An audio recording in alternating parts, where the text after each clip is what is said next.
Hello everyone, semi-retired Bob here. I talk about the carnivore diet and all things related to the carnivore diet. And today we're just going to do a little rewind. I'm going to talk about a few important things. But primarily, oh goodness gracious. I of course immediately start off and I'm walking by the air conditioner on the church which is on. But today I'm going to review my story for those who may not have heard it before, because I have to remember that not everybody goes back and watches every single one of my videos. But if you're new to the channel, welcome. But the first thing we're going to talk about today is stress. I have to adjust this out a little bit.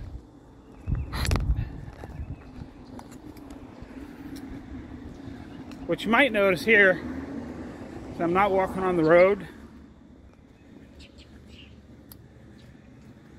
Yesterday's video, today is Sunday by the way. You'll see this on Monday. There's still going to be a little traffic noise because I'm just going to do laps around the church parking lot. It's long and it's a big enough parking lot. Let me spin the camera around. I don't know that I've actually ever showed you the entire parking lot, but it's a pretty good sized parking lot, and there's a couple of advantages to walking around the parking lot. I don't have to deal with walking on the grass or getting out of the way of vehicles or any of that kind of stuff. And they'd really have to run off the road a long way for me to get hit by a vehicle while I'm walking out through here.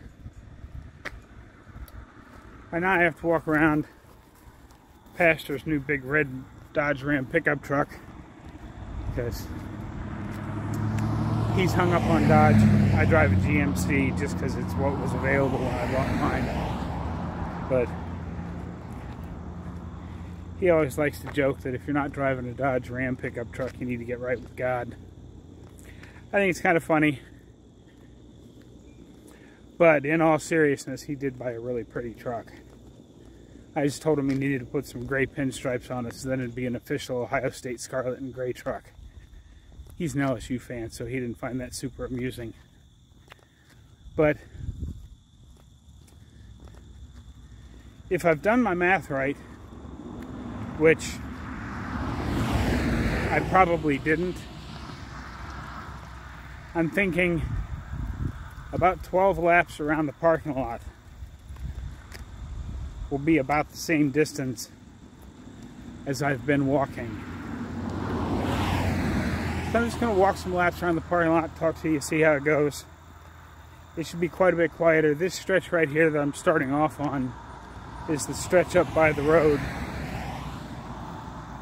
But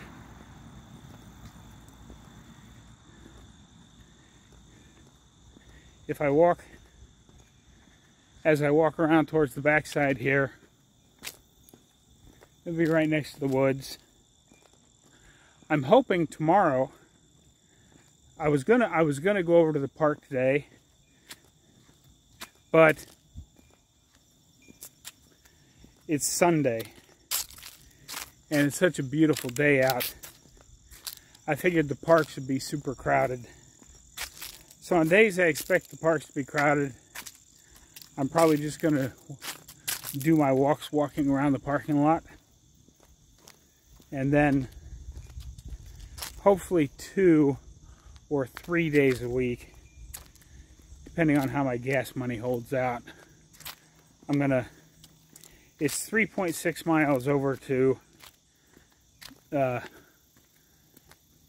new state park. I'm not exactly sure. It's N-E-U-S-E. I don't know how you say it. I know it's the same name as the river that runs through there.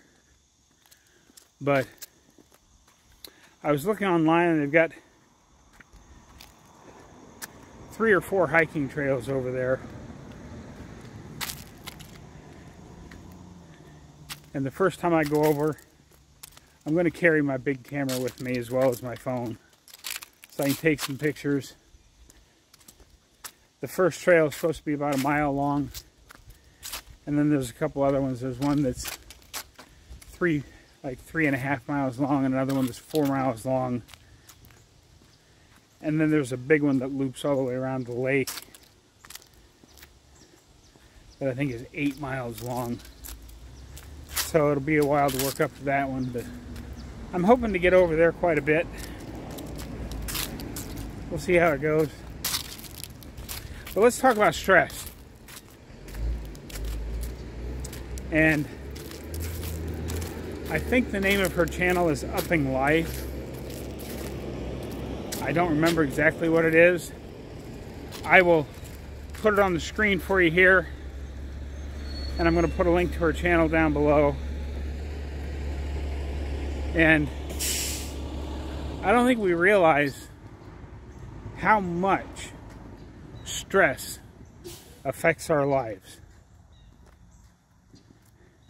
I know it's a very easy thing to say, well, you just need to cut stress out of your life and you'll get healthier. Well, cutting stress out of your life is a lot easier said than done. You know, she just got done with a move that she wasn't sure was going to happen. They had problems with the house that they were moving into. Wasn't going to be done in time, yet they already had closing scheduled on their old place. They thought they might have to actually rent an apartment or something for a couple of days or a couple of months or whatever it was. But that's a lot of stress. And I don't want to concentrate on talking about her weight loss or how she fell off the wagon or any of that stuff, because she's a keto person. She does ketovore, I think. But the thing I'd like you to do to see what I'm talking about, if you go to her channel and watch one of her videos from before the move and just look at her face, listen to her voice, the tone of everything, and then compare it to the video she just put out today, which will be yesterday by the time you see this. The difference in the reduction of stress and what it does to your body is just unbelievable. Kinsey, come to the church.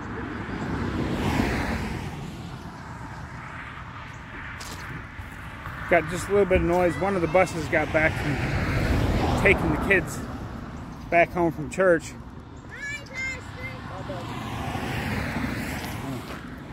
Hang on just a second, everybody. I got to say goodbye to Pastor.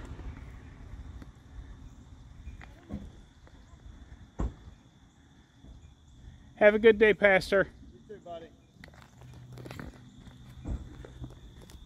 He drives one of the buses.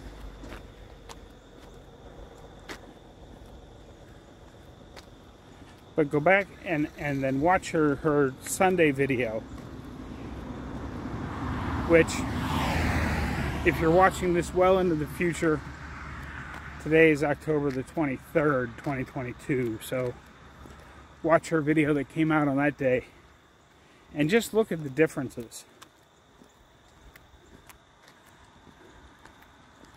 Just the reduction in stress. Her voice is brighter.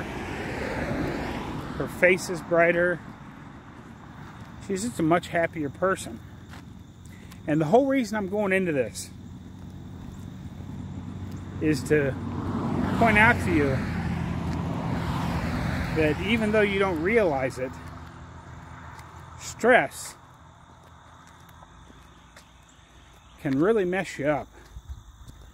Not just mentally, not just emotionally, but it can physically cause problems for you, so that you're not losing as much weight as you thought you might, or you're not getting as healthy as you thought you might. You've got some kind of a stall happening. It's not a great situation, and I know it's real easy for me to stand here on this side of the camera and say, try to cut stress out of your life. It's really hard to do sometimes. I found what helps me is I get rid of all the distractions. You know, even if you have to put a chair inside one of your closets or something, find a small, confined, mostly dark place and just sit there and relax for 10 minutes. I know some days it's hard to find 10 minutes, but find a quiet, dark place, sit and relax, concentrate on your breathing. Try not to think about anything except as you breathe and relax, feel all of your muscles and try to stretch each one just a little bit while you're breathing. That's what I do. Maybe it'll work for you, maybe it won't. I don't know. But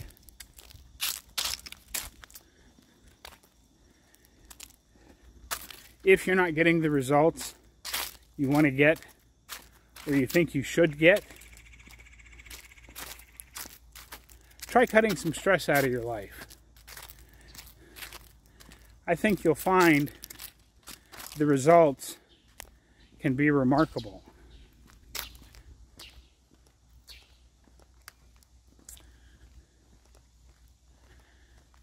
Coming around the loop again here. That's two laps.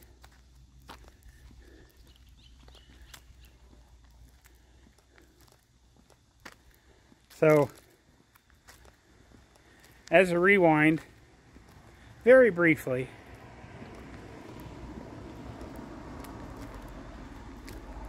for those that don't know my whole story, if you're just now tuning in and saying, what's this old guy talking about? What's he even doing on YouTube? Well, 5.5 months ago, I started on the carnivore diet. So let's back up even further. In 1983, I was discharged from the service because I have gout. Oh, my shoe's untied. I'm sorry, guys. We have to put you down.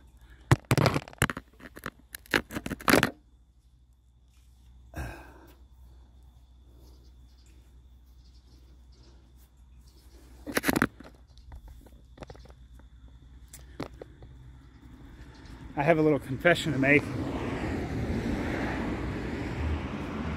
That was a semi-planned tie my shoe moment, because 5.5 months ago I couldn't have done that. I had to go find a staircase and put my foot 2 or 3 steps up in hopes that maybe I could reach my foot. Some days I could reach my feet to tie my shoes. Other days I couldn't. But anyway, I was discharged from the Army in 1983.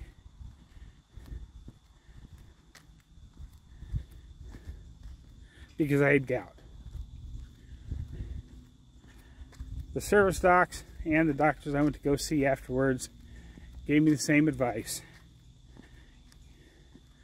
Don't eat too much meat. Watch your purines. Eat lots of whole grains and fruits and vegetables. And if you're going to have meat, make sure it's just fish, chicken, or pork. And eat just a little palm-sized piece, no more than 2 ounces, a couple of times a week. And following that advice, over the course of the next 20 plus years, I slowly sunk into worse and worse health.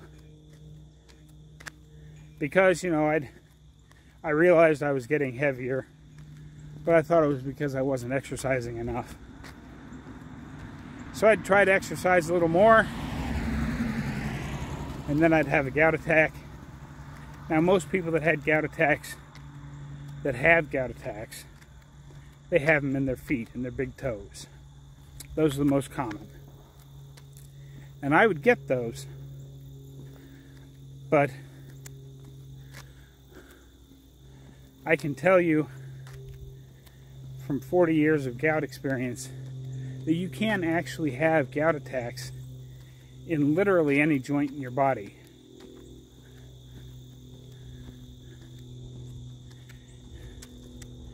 And then after, you know, 25 years of bad advice and bad diets, I ended up being diagnosed with diabetes. Although now I suspect I was pre-diabetic even back in those days, since we now know that hyperinsulinemia that causes inflammation in the body, and the bad foods like seed oils and whole grains cause inflammation in the body. And it's the inflammation around the joints that causes gout.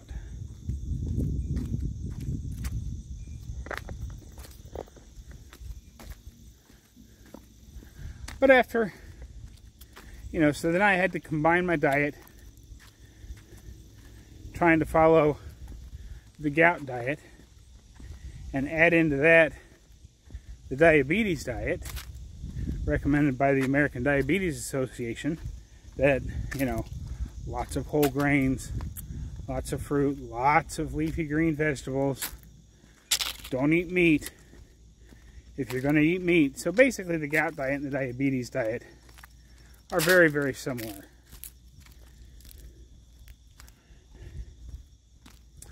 And what that got me, besides more years of frustration and not being able to do anything about it, and, you know, when I was first diagnosed with diabetes, my A1C was 10.3.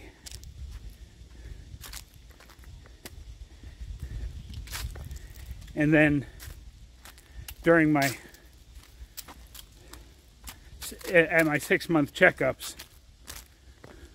going back in to see my doc, I was anywhere from 7.2 to 8.2. If I crept up over 8, he'd say, oh, you may want to try and watch this a little bit. But never really gave me any good advice on how to watch it a little bit.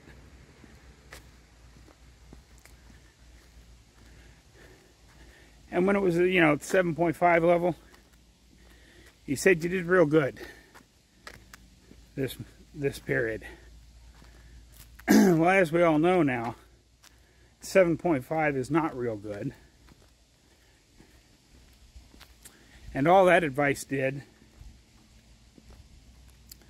was lead me to a triple bypass surgery that I had. It's been 4.5 years ago now. And after the triple bypass surgery, I go to cardiac rehab, and they meant well. And the nutritionist there is going over all the stuff. And between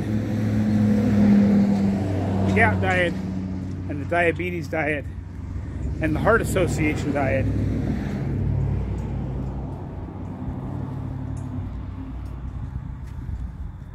there was very little left to be eaten. But what did she recommend? Lots of whole grains,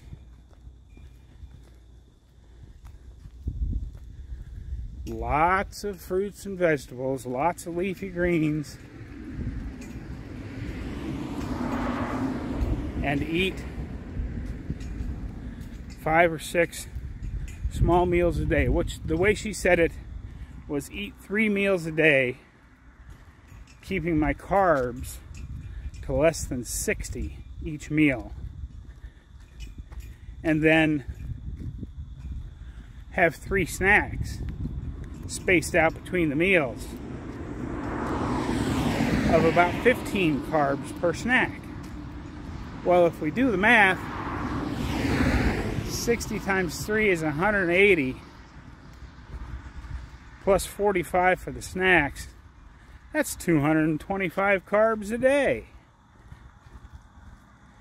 That'll help your diabetes, right?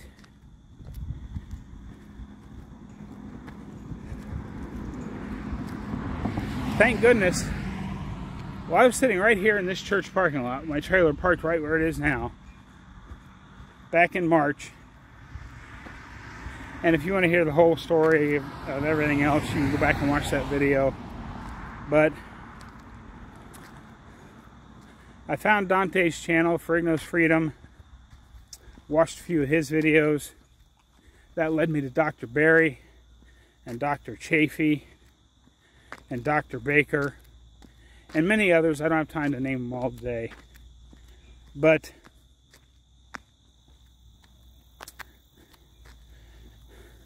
I was watching all those, and it's like, something's not right. This can't be. I've been told all my life that I can't eat like this. I mean, the weight loss I see all these people getting are great, but I have gout. I can't do that.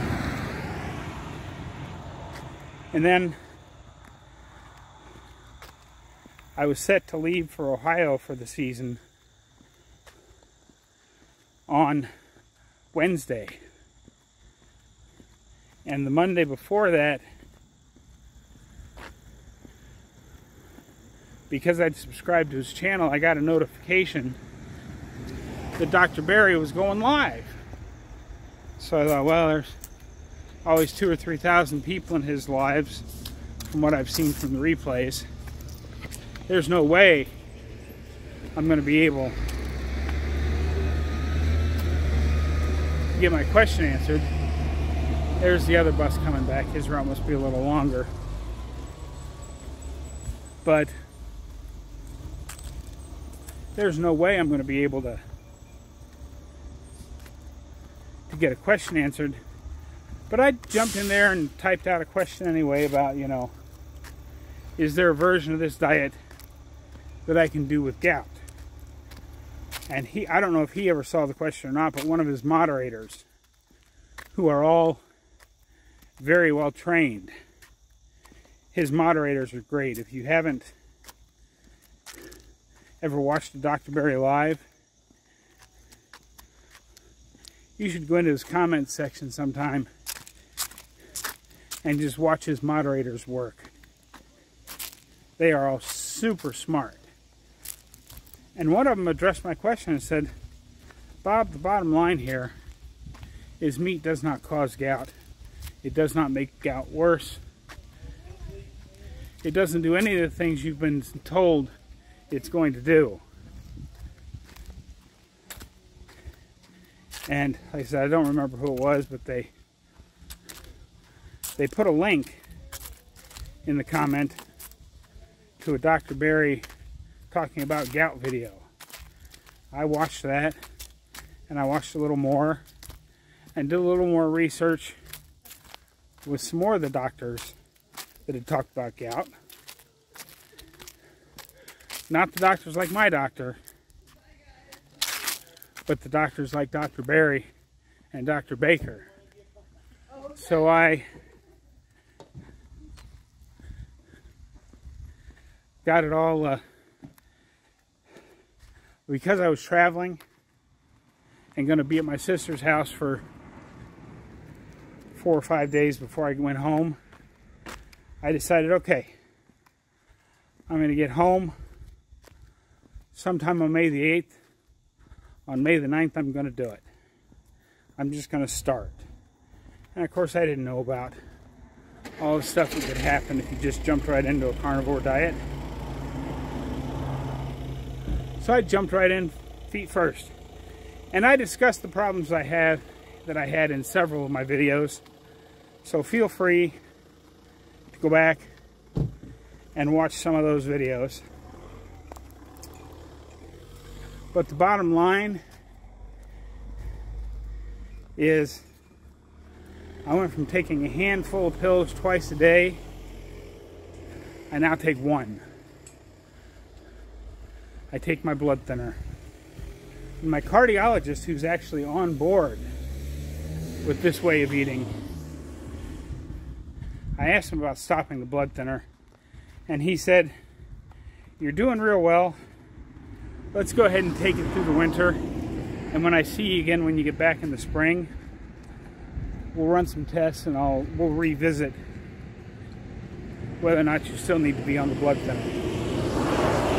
So that's a bonus. At least he's willing to talk about it.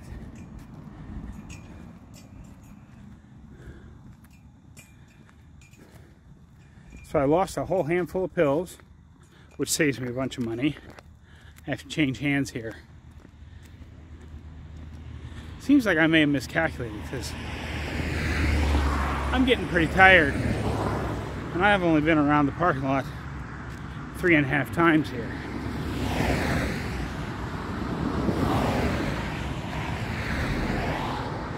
This is a really big parking lot.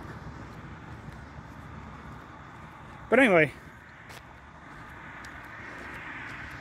one of the things, I was taking 3 different blood pressure medicines, and my blood pressure was still running, 144 over 98. If I was having a really good day, it'd be 138 over 83, 84, somewhere in that range. So even with 3 blood pressure medicines, it was high. And in the 5.5 months I've been doing carnivore diet, not only do I not take any of my blood pressure medicines, but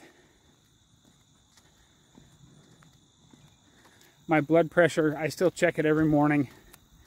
Not right when I get up. After I wake up, do a few things, then sit quietly for 10 or 15 minutes. And my blood pressure has been rock solid between 118 over 68 and 120 over 70. So it doesn't vary very much, and it's been right in that good range. So I'll take that.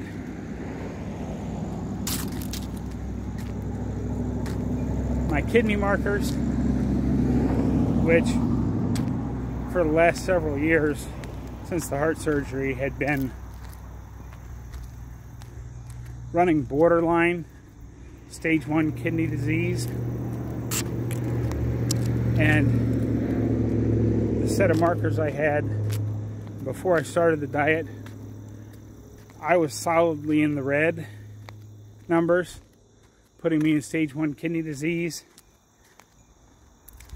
My kidney markers at the last check were not only back down, but they were back down to low normal. Lower than they'd been in the recorded history, because the history file I have access to online only goes back 5 years.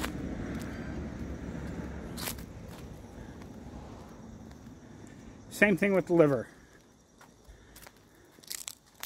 My liver markers had always been not bad, but on the high side. And then this last time, before I started carnivore, I had full-blown fatty liver with my liver markers way out of whack. And at my last lab test, just like the kidneys, my liver markers were all on the low normal side, completely reversing the fatty liver, reversing the liver disease, reversing the kidney disease. And the biggest reversal of all that sort of causes everything, even though we didn't know it at the time, My latest A1C was 4.8, which means I've reversed my type 2 diabetes, and my higher blood sugars are no longer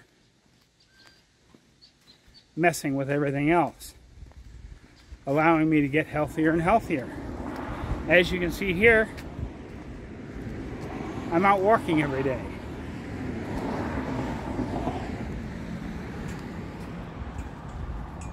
When I first started this way of eating, I wasn't even really looking for weight loss. I had a little bit of hope that maybe I'd lose a little bit of weight, but weight loss was not the primary goal. The primary goal was to be able to stand up for more than 2.5 minutes without severe pain in my back. And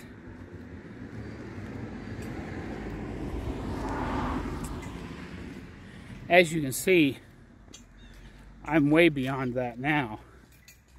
I still have a long way to go.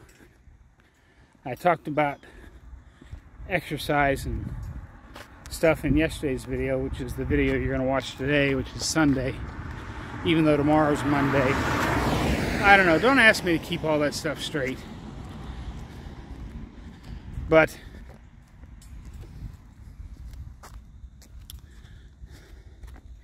I now have new long-term goals.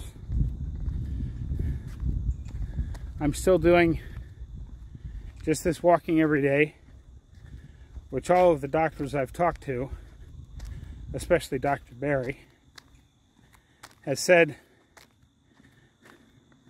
that, you know, at some point in my journey, I'm going to want to start lifting weights and doing push-ups and doing some of the other stuff. But he said for now, while I'm getting back to what he would consider an above average level of fitness, he said walk, just walk. Walking's good for you. If you want to put some water in a bucket and carry that with you to make it harder, you can do that. I've got a backpack coming. I'm going to throw a couple of bottles of water in that. And then, as I go, increase the amount of water I'm carrying with me to add a little weight. But right now, I'm just walking. Because what I really need to do, because my joints were so messed up, I did make some progress in the cardiac rehab. And what cardiac rehab really is you go into this exercise place where they hook up heart monitors to you and they control your exercise so you don't get too far into it, or your heart rate go up, or they've got you on a monitor already if you have problems. But because my joints were so jacked up, there was very little I could do without extreme pain. So I did a lot of sitting down and doing leg pushes on this little sit-down bicycle machine they had. But I could still only do that for a few minutes at a time before I had to rest my knees, because even that hurt.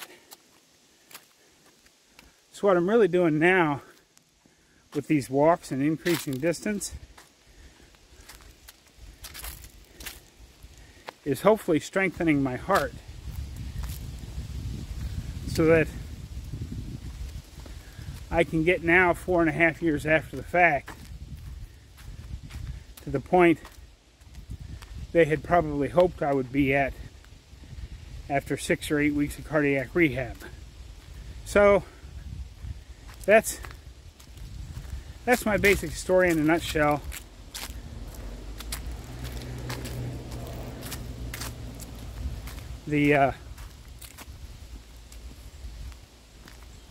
Remember to keep your stress levels as low as possible. Again, that's harder to do than you think, But just keep after it. And the good news for some of you that don't like the music section, I will keep going till I get to the mileage I want. But I'm going to take a slight break, get a water break at the trailer here. And I'm not going to record the rest of it. So I'll let you go now. There should be a video pop up over here that links to the entire October challenge. Another video over here that you've never seen before. Have a great day, everyone. Be 1% better today than you were yesterday, and I will see you tomorrow.